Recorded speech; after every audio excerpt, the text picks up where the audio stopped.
என்னுடைய நடத்தை எப்படின்னு சொல்லி தெரிய வச்சுங்களா. கேயாசி யார் கூட இருந்தாரு? எலிசா கூட இருந்தாலும் அவருடைய உள்ள எங்க இருந்தது? பணத்து மேல இருந்தது.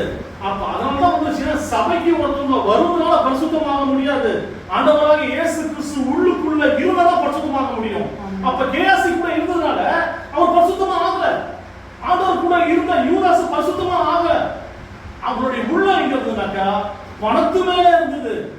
அப்ப நம்மளுடைய உள்ளம் எங்க இருக்குது? பணத்து மேல இருக்குதா? தேவன் மேல இருக்குதா? யார் மேல இருக்குது? நீங்க பணத்து மேல உங்களுடைய உள்ளத்தை வைத்தீங்கன்னாக்கா ஒருபோதும் தேவனுடைய ஆசீர்வாதத்தை கண்டிப்பா பெறவே முடியாது.